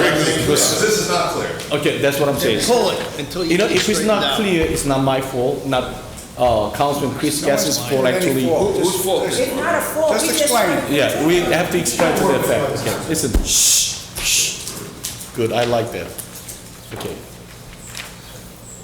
As a Councilman Joyce Waterman mentioned to that, our mayor, City of Jersey, Steve Flood make executive order, what he called that the 10% of annual service charge will be funding to school. Correct? Yes or no? Yes, correct. So what I've explained Yeah. is that has to be turned into a budgetary reality by this board, which is why in every financial agreement, in every tax abatement ordinance, you're gonna see specific language effectuating that executive order every time. Because while the mayor issued an executive order to that effect, the actual allocation of money has to be approved by this board. So that's why it's layered in every time it happens, okay? I just want to be clear so people understand that there is checks and balances in the system. So now, general public understand not that way. Public understand they have a sure every long-term project, the 10% to go to annual service charge, 10% annual service go to school. But actually, it's a different based on financial agreement, based on project. Okay. So now, what's not clear for that, 10% annual service charge is come from our annual service charge, or developer have to pay annual service charge City of Jersey plus extra 10% of annual service charge amount to pay for. To put it in parlance, It comes from us. it comes from our account. It comes from From the our account? It comes from our account. Okay, so our account. So in other words, In other words. Give it off the top there. Yes, so now, in other words, if we collect 10% annual service charge, so 10% of our annual go to the service. So now, we only collect 9%, correct? 85. No. To the county. An additional 5%. Which one is we talking? Yes, about, we talk about only our share. So now, our share, we collect, Folks, Councilman Yun. yes. Ivan. Let's put it this way. Okay, they built up the one project, high-rise building. We have to make a financial agreement to say that XYZ project paid to the city of Jersey City 10% of annual gross revenue. So city charge actually 10% of annual gross revenue. Now mayor say we're gonna give you 10% of our annual service charge go to school. What I'm asking you, that 10% go Board of Ed come from our share or that extra share developed and paid? Our share. From our share. That means, thank you very much, so because I didn't see mayor's executive order. So in other words, we collected 10%, and we give them 10% of our 10% go to Board of Ed. You know what that means that? You guys know what that means? That means, probably Bob Case will probably understand, that means when we give to normal tax abatement, they usually get 45% discount. City get 55% of conventional tax. That's what average numbers. Now, if we give to 10% of our 55%, you know what that means? We collect less annual service charge, less than actually conventional tax what we charge to taxpayer. You gotta know the numbers. So over the years, our elected officer, no, listen to me. I don't understand that. No, maybe you not understand, but You're not making sense. no. Can you explain this ordinance? Yes. So, you know what? Maybe too complicated to certain people, but we have to be understanding. Over the years, City of Jersey elected officer, they go around to tell the people, if we give the tax abatement, city collect more dollars. Is it true? Yes, it's true. Because why? When you get tax abatement, they usually get paid 55% of conventional tax. Our municipal tax actually 50% of conventional tax, so we usually collect 5% extra city government. So that was true. But if we give 10% of our share, It's more complicated than that, because generally speaking. general numbers, probably Bob can understand right away. But now, what this case, this one, oh God, I'm telling you. If we give the 10% of our shares annual service charge, that means we collect actually less than conventional tax from the pilot program. That's I want to make it clear. Later on, don't say that, oh, Michael, but if you calculate numbers, it's clear. Number two, You get less. we're going to get less. We're gonna get less. Less than conventional tax. When we give 10% to Board of Ed. Okay. Listen. Okay, Councilman Rivera, the Gadsden. Can we go down the affordable housing road just a little bit? Okay. In reference to this. So if I'm a developer, right, and I see this, I am going to say, I'm still going to build, because I can sit on my property and not build anything. I'll just pay conventional taxes, right? But if I say I'm gonna build on this, I'm not gonna ask for an abatement, correct? That's fine. Because if I don't ask for an abatement, that means that we're not gonna be able to have that affordable housing, because they're not gonna put affordable, any developer's This is in gonna Ward bite 8. that. We gotta get it through. But if we This do is this, just it's in not Ward gonna happen. This is I'm going based on, because Michael, you have me all over the place. This is only in Ward E? Okay, one at a time, Councilman Gadsden. Tier 1. The votes citywide, as a citywide issue. The school is.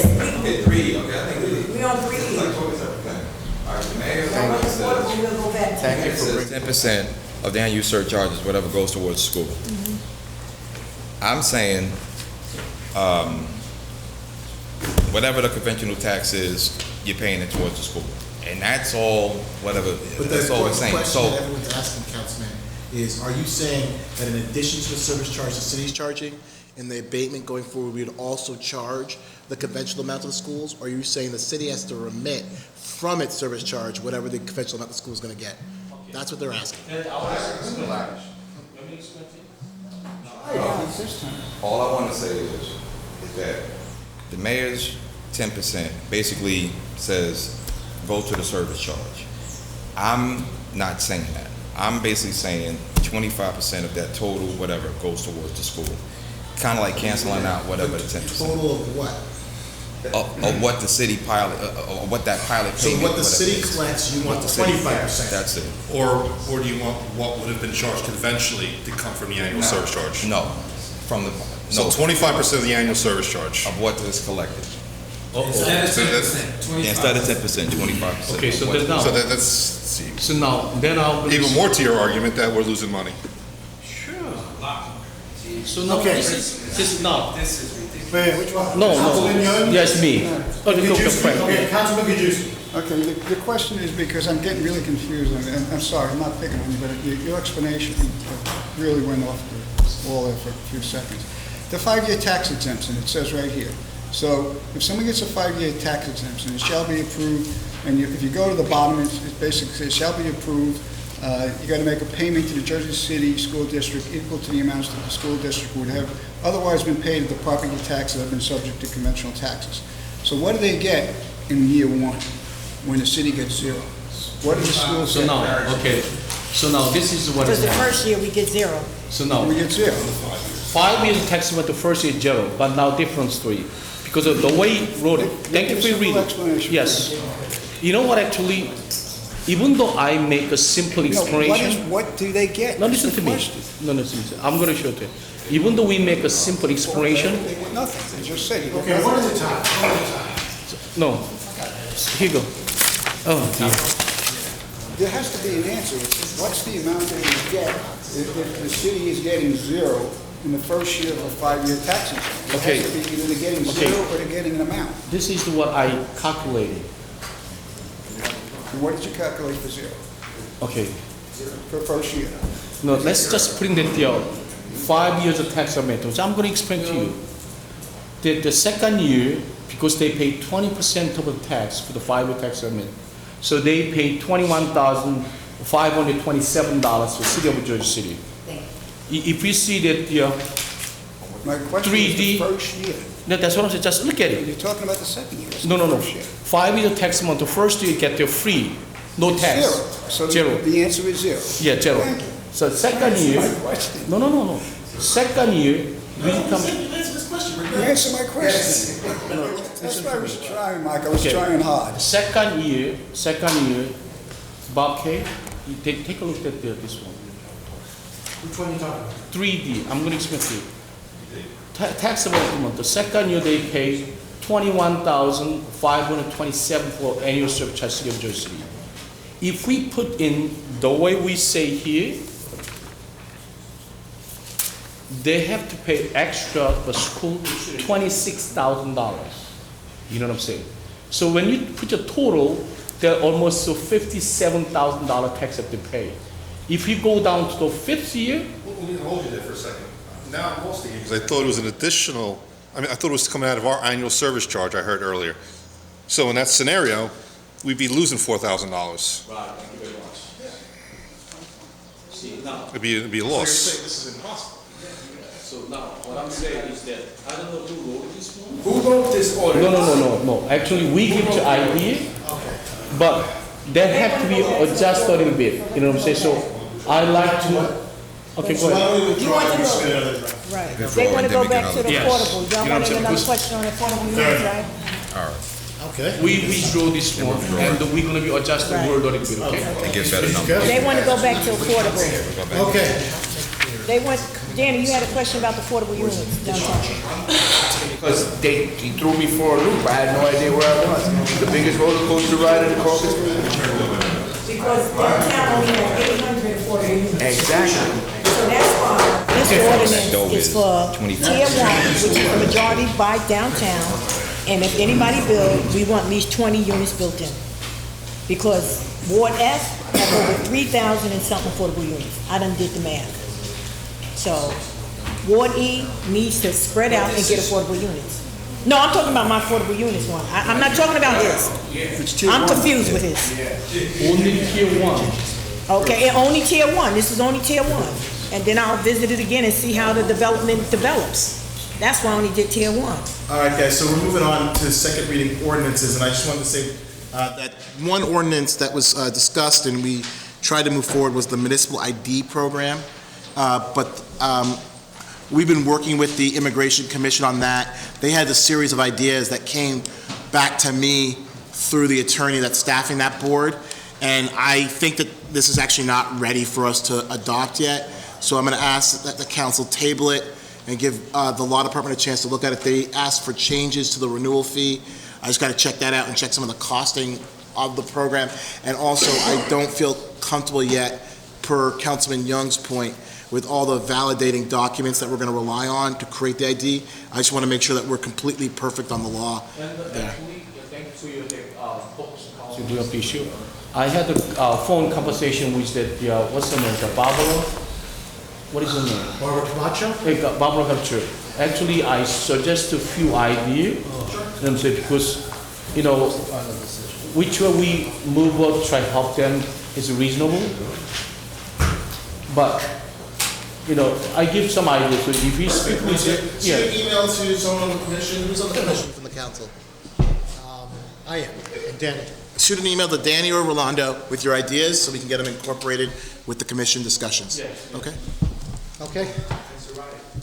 And Zariah is right here. All right, what else we got? Any other second questions reading? about second reading? You've got 4B regarding the abuse involved in the sale of cats and dogs. What's that? Involved in the sale of cats and dogs, and last time when we discussed it here in Caucus, we were talking about one store in Jersey City. I believe it's minority owned. And she highlighted that story. We have to be real careful with that. One store in Jersey City, and the whole way it's written, it's talking about puppy mills. Well, if you think it's not appropriate, then we should just... It's telling, it's only, the ordinance says they have to sell dogs that come from the rescue. So it's eliminating the ability of the store to sell from a certified breeder. I don't understand it. It's sort of, it doesn't make sense. It's no. It very makes sense. No, it doesn't. No. Mike's ordinance, 4B. So what we I'm gonna ask questions about that too. Yes, it's not targeting just a big stores. This is actually ordinances now and prevent any future problem. That's what is the purpose of the ordinances. So in other words, it can be one store is closed down, next day another store is open to can sell that a puppy and the kitty to come from the mill, the They puppy mill can't sell it place. from No. there. There's a state statute that prohibits that sale. We're saying right now that any store in Jersey City, we're assuming that they're bad people. No, We it's have not. one store that, yes, you are, you're saying. No, it's not. We're prohibiting, it keeps talking about puppy mills, but in reality, we're talking about prohibiting a pet store from selling dogs from a regular licensed, a good guy, a good person, a good woman who's breeding dogs. They can sell Selling them, right. No, No, it doesn't say It that. says the only thing they can do is sell it from a rescue. That's what it does. says. He's So we're right. starting off by saying, whatever that store is on Central Avenue, they're bad guys. Right. No. Right, Caribbean Pets. Yes, it is. I don't know what everybody else is reading, but. Right. No, I agree listen, with you, Frank. can't be more I read it. clear. I said I'm not this going to ain't. show to the things to the kitty. This is what happened. Actually, they sell that puppy mill and they get the fine. Filipino. I'm not going to say the name of the store, like a $7,000 fine from the state. Okay, so now, this is not targeting any certain stores now, but we try to prevent future problems than what we have. So nothing wrong with that, nothing wrong with that. I think that's a great idea. No, but it's not. It's telling you that you have to sell only dogs from rescue centers. That's what this ordinance is. And it's being presented as it's something to do with puppy mills, and it's not. So I think sounds like we should take. It was already on the record. Somebody has to, Yeah, can I ask you something? Doesn't Newport Mall,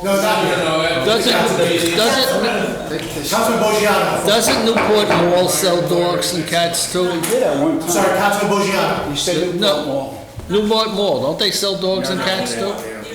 No more? He said, You used to use it, they said no.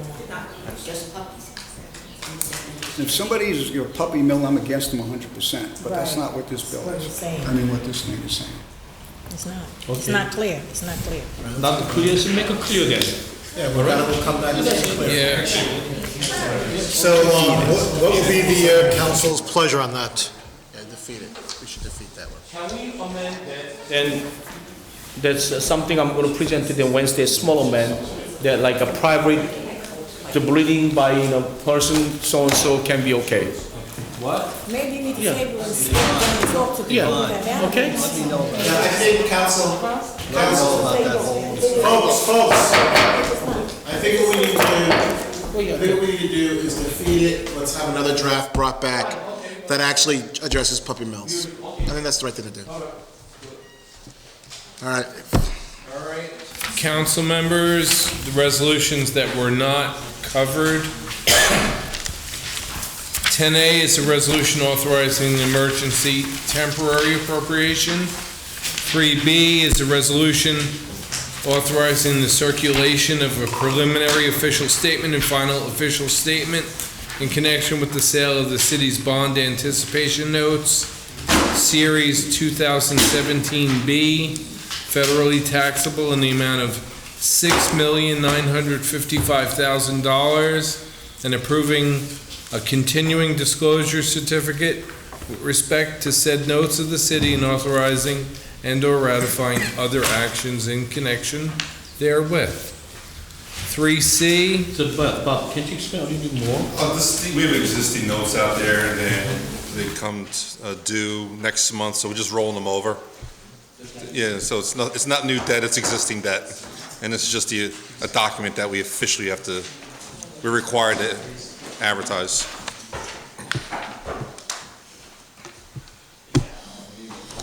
Yeah, Robert.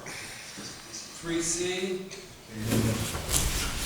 10C is a resolution introducing and approving the 2018 budget of the Journal Square Special Improvement District, directing the clerk to advertise, and directing the assessor to prepare an assessment roll. 10D, reappointing Anissa Abdullah as a member of the Jersey City Housing Authority. E is authorizing the BA to execute a discharge of mortgage at 71 Belmont Avenue. F, closure of Town Square Place on noon, Sunday, the 28th, this coming Saturday, at the request of the Filipino-American Triathlon Club for the purpose of the Philam Santa Cruzan 5K and Manila Mile. G, 17442 is a resolution authorizing the closure of Grove Street from Montgomery Street to Mercer Street and Montgomery Street, from Marin Boulevard to Grove Street, beginning 8 a.m. and ending 9 p.m. Saturday and Sunday, the 24th and 25th of June, at the request of the Jersey City Project, Inc. for the purpose of Project Eats. H we did earlier. I want to ask him about Project E. She's not here. Those vendors, do they pay anything to the city? Yes. Do they what? Pay into the city? No, they don't. Right. That's why I wanted to hear, because I wanted to make sure, because we just doing it. And remember at the budget hearing, our concern Well, is we that. got time to put an ordinance in effect. Yeah. We got need time to put an ordinance in Because effect. they need to pay, because I come down here to Project E, and it is packed. All right, we'll find out. And for us not to get anything from that as a city, doesn't make sense. So if we don't have nothing, pull this. We need our taste. Pull it, please. So. I'm sorry.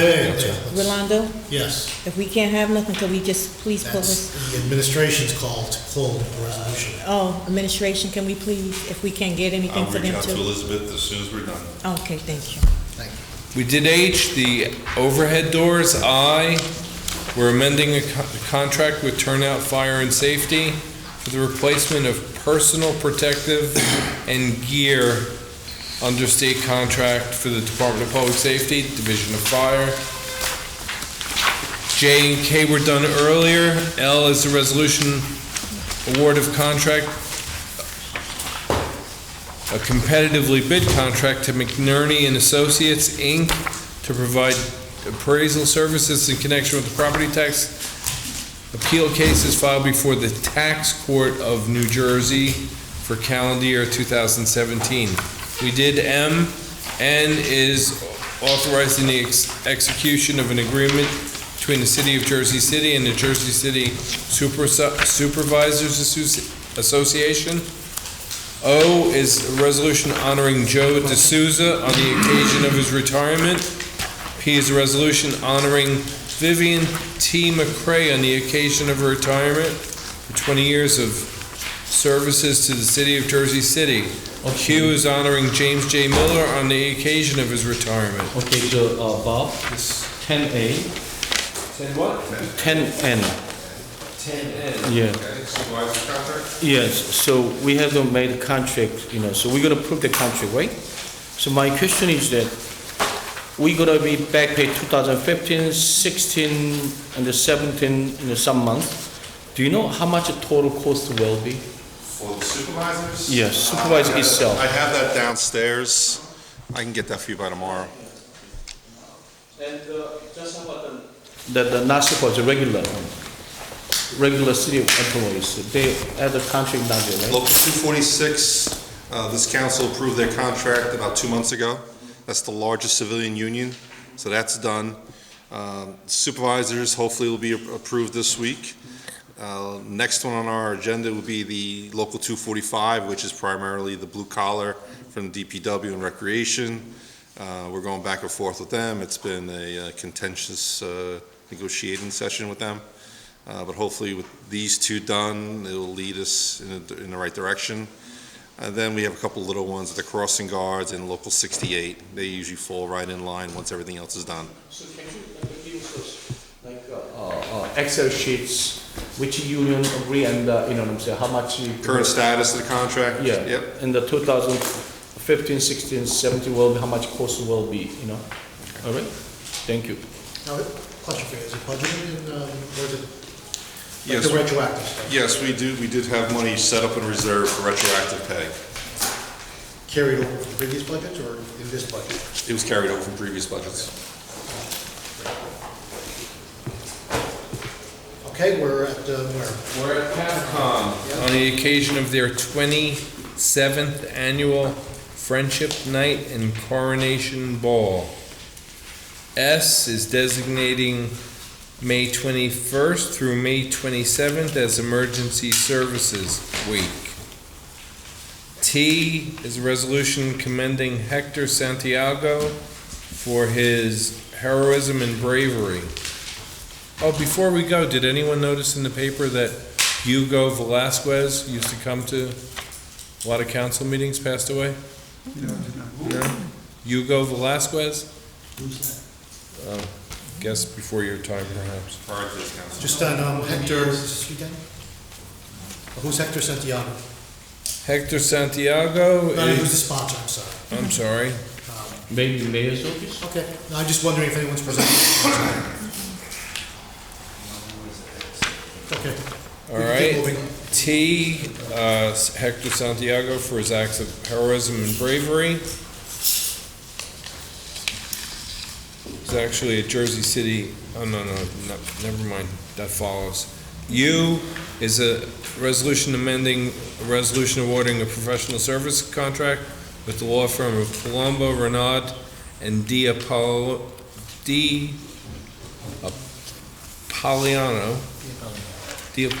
to represent police officer Nathaniel Montanez in the matter of Michael and Carvisa Wheeler versus the Jersey City Police Department and others.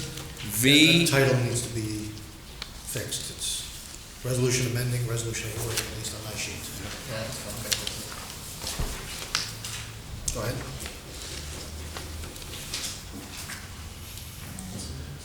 V is a resolution authorizing the purchasing agent to sell vehicles at public auction. W, Jersey City Fridays at the Reservoir. X, honoring Dr. Omir Sayed, save someone on a cross-country plane trip. Y is a mortgage subordination for 272 Forest Street. We also have resolutions for the 7 volunteers from the Great Jersey City Cleanup. I'll be presenting it to them, as well as all the some of the volunteers who participated in. To adjourn at 7:42 by Councilman Rivera, seconded by Councilperson Waterman. By acclamation, just say goodnight, everyone, except Councilperson Osborne. Good night.